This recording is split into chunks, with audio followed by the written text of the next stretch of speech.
할렐루야! 오늘은 2021년 12월 30일 목요일입니다. 하나님 앞에 나오신 모든 성도님들을 주님의 이름으로 환영하고 축복합니다. 계속해서 욥기 말씀을 가지고 묵상 나눔을 하고 있습니다. 오늘 말씀을 통하여서 하나님께서 나에게 하시는 말씀을 깨닫고 하나님의 말씀을 더욱 실천하며 살아가시는 성도님들 되시길 간절히 소원합니다. 우리 다 함께 조용한 기도로 나아가겠습니다.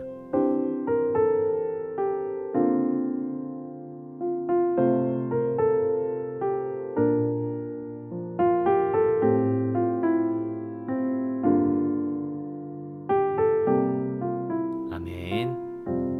오늘 우리에게 주시는 말씀 욥기 42장 1절에서 6절 말씀을 다 함께 보시겠습니다. 욥이 여호와께 대답하여 이르되 주께서는 못하실 일이 없사오며 무슨 계획이든지 못 이루실 것이 없는 줄 아오니 무지한 말로 이치를 가리는 자가 누구니이까. 나는 깨닫지도 못한 일을 말하였고 스스로 알 수도 없고 헤아리기도 어려운 일을 말하였나이다. 내가 말하겠사오니 주는 들으시고 내가 주께 묻겠사오니 주여 내게 알게 하옵소서. 내가 주께 대하여 귀로 듣기만 하였사오나 이제는 눈으로 주를 배움나이다. 그러므로 내가 스스로 거두어드리고 티끌과 제 가운데에서 회개하나이다. 이 말씀은 살아계신 하나님의 말씀입니다. 아멘. 욥기 말씀 묵상을 나눈 지도 벌써 약 3개월 정도의 시간이 되었습니다. 지난 10월 1일부터 시작하여 이제 42장 마지막 장까지 도달하게 되었는데요. 아마 말씀 묵상을 꾸준히 하셨던 분들은 고난의 문제에 대하여 어느 정도 스스로 답을 찾아갈 수 있게 되셨을 것이라 생각합니다. 욥이 당한 고난은 정말로 감당하기가 어려울 정도의 큰 고난이라고 할 수 있습니다. 한순간에 자신이 가지고 있던 재산을 모두 다 잃어버리게 되었고 사랑하는 자녀들은 집이 무너져 내림으로 모두 잃게 되었습니다. 더욱이 욥의 몸에는 발바닥에서부터 정수리까지 온몸에 종기가 나게 되어 살갗이 터지고 보기에도 역겨웠다고 하였습니다. 이런 와중에 함께 신앙생활하고 사랑하던 아내가 욥을 떠나게 됩니다.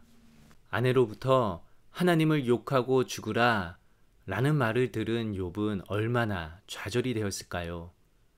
이렇듯 욥이 당한 고난이 더 고통스러운 이유는 가장 가까운 사람들을 잃어버리고 더 이상 그들을 의지할 수 없게 되었기 때문이라 할 수 있습니다. 그런데 고통과 고난의 문제는 주관적이기 때문에 누구의 고통은 큰 것이고 누구의 고통은 작은 것이라 우리가 쉽게 판단을 할 수는 없습니다. 나에게는 그 고통이 작게 느껴질 수도 있지만 다른 사람에게는 크게 느껴질 수도 있습니다. 그리고 반대로 나에게는 크게 느껴지지만 다른 사람들은 그것에 대해서 작게 여길 수도 있는 것입니다. 그렇게 우리는 누군가와 대화를 할 때 그 사람의 고통과 어려움을 나의 기준에서 바라볼 것이 아니라 상대방의 기준에서 바라볼 수 있는 이해와 포용력이 있어야 할 것입니다. 그런데 고통의 문제를 대할 때마다 우리를 더욱 힘들게 하는 것이 있습니다. 그것은 왜 이러한 고통과 고난의 시간이 나에게 주어지는 것인가? 라는 것입니다. 고통의 이유라도 알게 되면 억울하지는 않을 텐데 많은 경우에 있어서는 그 이유를 모르고 고통의 길을 걸어갈 때가 있습니다. 신앙생활도 열심히 하고 주님 앞에 헌신되이 살아가는 가운데서도 이유를 알 수 없는 고통의 시간이 있기 마련입니다. 욥이 당한 고통이 바로 그렇습니다. 그는 하나님 앞에 정직하고 하나님을 열심히 믿던 주님의 신실한 종이었습니다. 그런데 어느 날 한순간에 모든 것을 다 잃어버리게 되었습니다. 그의 신앙의 동지들인 세 친구들은 욥에게 말합니다. 욥이 고난을 당하는 이유는 그가 죄를 저질렀기 때문에 겪는 것이다 라고 그렇게 말하고 있습니다. 하지만 사실 욥의 고난은 그러한 이유 때문에 생긴 것이 아니라는 것을 우리는 잘 알고 있습니다. 욥기 1장에 보면 사탄이 욥을 시험하기 위해 하나님의 허락을 받아 그에게 고난의 시간이 주어지게 되었다고 합니다. 그런데 우리의 마음 가운데는 여전히 풀리지 않는 질문이 있습니다. 왜 하나님께서는 굳이 신앙생활을 잘하고 있는 욥에게 그러한 시험을 허락하셨을까? 우리는 살아가면서 수많은 고난들을 겪게 됩니다. 그런데 그 많은 고난들 가운데 이유를 알지 못하고 겪게 되는 고난들도 있습니다. 미국 시카고에 거주하고 있던 43세의 저명한 변호사이며 교회 장로였던 스패포드에 대한 이야기를 나누고자 합니다. 1871년에 그의 아들이 4세의 폐렴으로 사망하게 되었습니다. 그리고 몇 달 후엔 시카고에 커다란 화재가 발생하여 그는 전 재산을 모두 다 잃고 말았습니다. 그리고 그러한 일을 겪은 아내는 몸 상태가 안 좋아지게 되었습니다. 그 후 2년 뒤인 1873년 몸이 아픈 아내와 남은 4딸과 함께 가장 친한 친구였던 무디 목사님을 만나기 위해 유럽으로 떠나게 되었습니다. 1973년 11월 15일 스패포드의 아내와 4딸을 비롯해 많은 승객을 태운 프랑스 여객선 빌르 드아브로는 뉴욕항을 출발하게 되었습니다. 그런데 출항 몇 분 전에 스패포드는 급한 일이 생겨 나중에 따라갈 생각으로 배에서 내리게 되었습니다. 아내와 딸들을 태운 배는 순항하는 듯 했습니다. 그런데 모두들 깊은 잠이 든 11월 22일 새벽 2시 그 배는 영국의 철갑선 로체노와 충돌하게 되었고 배는 12분 만에 침몰하게 되었습니다. 불행 중 다행으로 그의 아내는 구조가 되었지만 나머지 4딸들은 모두 잃게 되었습니다. 충격 속에 아내를 만나기 위해 유럽으로 향하던 중 4딸을 빼앗아간 비극의 사고 지역을 지나가게 됩니다. 가족을 잃은 슬픔과 그 와중에도 주님이 주시는 참되고 영원한 그리고 사탄이 범접할 수 없는 평화 가운데 갑판에 앉아 그가 지은 시가 바로 찬송가 413장 내 평생에 가는 길입니다. 그 찬송의 가사를 보면 이렇습니다. 내 평생에 가는 길 순탄하여 늘 잔잔한 강 같든지 큰 풍파로 무섭고 어렵든지 나의 영혼은 늘 편하다. 내 영혼 평안해. 내 영혼 평안해. 사랑하는 아들과 딸들을 모두 잃어버리게 되었는데 어떻게 나의 영혼이 늘 편하다 라고 고백을 할 수 있을까요? 눈에 넣어도 아프지 않는 것이 바로 자식이라고 하는데 그 자녀들을 모두 다 잃은 부모의 심정이 어떻겠습니까? 그런데 그가 그러한 고백을 할 수 있었던 이유는 바로 그는 하나님의 은혜에 대한 경험을 하였기 때문입니다. 나를 구원해 주시고 나의 삶을 인도해 주시는 하나님께서는 분명히 이 고난의 길 가운데서도 함께 하시고 나의 삶을 인도해 주실 것이라는 은혜의 경험이 있었기 때문에 그는 나의 영혼이 늘 편하다 라는 고백을 할 수 있었던 것이었습니다. 고난이 우리의 인생에 다가올 때 우리는 그 이유를 찾는 데 집중하기보다는 그 가운데 우리와 함께 하시는 하나님을 바라볼 수 있어야 합니다. 오늘 본문에 보면 욥이 바로 그러하였습니다. 5절 말씀을 읽어드리겠습니다. 내가 주께 대하여 귀로 듣기만 하였사오나 이제는 눈으로 주를 배움나이다.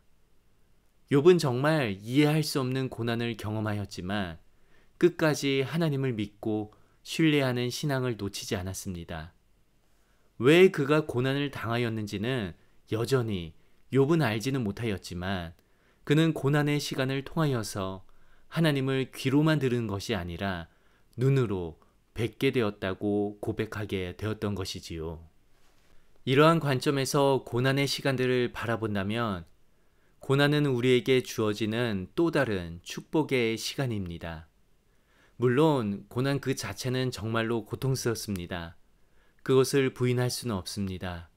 사랑하는 사람의 죽음, 믿었던 사람의 배신, 인간 관계로 인한 어려움, 당장 먹고 살 길이 막막한 생존의 문제들이 당장 우리 앞에 있을 때 우리는 고통 앞에 좌절할 수가 있습니다. 그러나 그 고통의 시간을 통과하며 우리가 기억해야 할 것은 하나님께서는 여전히 우리와 함께 하시고 그 고통의 시간들을 통하여 하나님은 우리의 신앙을 더욱 단련시켜 주신다는 것입니다. 바울도 로마서 5장 3절과 4절에서 이렇게 말하였습니다. 다만 이뿐 아니라 우리가 환난 중에도 즐거워하나니 이는 환난은 인내를, 인내는 연단을, 연단은 소망을 이루는 줄 알미로다. 사랑하는 우리 성도님들, 혹시 지금 고난과 고통 가운데 있지는 않으신지요? 건강상의 어려움, 인간관계의 어려움, 재정의 어려움, 교회 생활의 어려움과 같이 아마 여러 가지 어려움들이 여러분 앞에 있을 것입니다. 그런데 그 고난의 시간 앞에 좌절하지 마시기 바랍니다. 그 고난의 시간을 통하여서 나의 신앙을 더욱 성장시키고 하나님을 귀로만이 아니라 눈으로 직접 뵐 수 있는 시간이 되시길 바랍니다. 제 이야기 한 가지 짧게 나누고 말씀을 마치고자 합니다. 저도 살아가면서 고난을 겪었던 시간들이 많이 있었습니다. 가장 큰 고난을 받았던 시기가 언제인가요? 라는 질문을 하신다면 저희 어린 시절이라고 말하고 싶습니다. 저는 초등학교 3학년 때 저희 아버지께서 주재원으로 해외 출장을 가시게 되었습니다. 스리랑카라는 인도 밑에 작은 섬인데요. 기존에 받으시던 월급으로는 생활을 하기가 어려웠기에 가정을 위해서 어렵게 결단을 하시고 스리랑카로 가시게 되었던 것입니다. 처음에는 1년 정도 있다가 오신다고 했지만 그 기간이 길어지면서 10년이라는 세월을 그곳에서 보내시게 되었습니다. 그리고 제가 군대 가기 15일 전에 다시 한국으로 돌아오시게 되었습니다. 학창시절 아버지 없이 자라야 한다는 것은 저에게 매우 큰 어려움이었습니다. 물론 정확히 제 감정을 표현하지는 못하고 무엇이 어려운지도 잘 몰랐지만 정서적으로나 관계적으로나 모든 면에서 불안하고 어려운 삶을 살아가게 되었습니다. 그리고 한창 사춘기 시기인 고등학교 때는 생을 포기하고 싶을 정도로 힘든 상황들이 많이 있었습니다. 힘든 학창 시절을 보내고 있는 가운데 지푸라기라도 잡고 싶은 심정으로 교회를 다니게 되었습니다. 그리고 그곳에서 하나님을 만나게 되었고 제 삶을 하나님께 드리게 되어 목회자로서 지금 이 자리에 설 수 있게 되었습니다. 사랑하는 성도님들, 우리의 눈에는 고통과 고난의 시간이 우리를 힘들게만 하는 것 같습니다. 이유를 알지 못하는 고난 가운데 좌절을 하게 됩니다. 그러나 하나님의 계획하심과 하나님의 뜻은 우리의 생각을 뛰어넘습니다. 분명 하나님께서는 우리가 겪고 있는 고통과 고난의 시간을 통하여서 그분이 원하시는 바를 이루어 가시고 우리를 더욱 단련시키어 성숙한 그리스도인으로 만들어 가심을 믿으시기 바랍니다. 그러한 믿음을 가지고 오늘 하루도 살아가시는 저와 우리 성도님들 되시길 간절히 축원합니다. 우리 다 함께 주기도문 하시며 주님 앞에 결단하며 나아가겠습니다. 하늘에 계신 우리 아버지여, 이름이 거룩히 여김을 받으시오며 나라의 임하옵시며 뜻이 하늘에서 이룬 것 같이 땅에서도 이루어지이다. 오늘날 우리에게 일용할 양식을 주옵시고 우리가 우리에게 죄 지은 자를 사하여 준 것 같이 우리 죄를 사하여 주옵시고 우리를 시험에 들게 하지 마옵시고 다만 악에서 구하옵소서.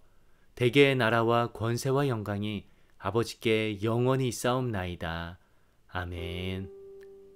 이 시간 주님 앞에 이렇게 기도하며 나아가겠습니다. 먼저 기도할 것은 주님, 고통과 고난의 시간 가운데 하나님을 더욱 알아가길 소망합니다. 우리가 고난 앞에 좌절하지 않게 하시고 고난의 시간을 통하여서 신앙이 더욱 성숙하고 하나님 앞에 쓰임받는 주님의 종이 되게 해달라고 기도하시기 바랍니다. 그리고 두 번째로 기도할 것은 우리 주위에 고통받고 있는 이들을 위해 기도하시기 바랍니다. 주님의 계획하심과 뜻을 알 수 있게 하옵시고 그러한 고통의 시간을 잘 지나감으로 주님을 귀로만이 아니라 눈으로 뵐 수 있게 해달라고 어려움을 겪고 있는 이들을 위해 기도하시며 나아가도록 하겠습니다.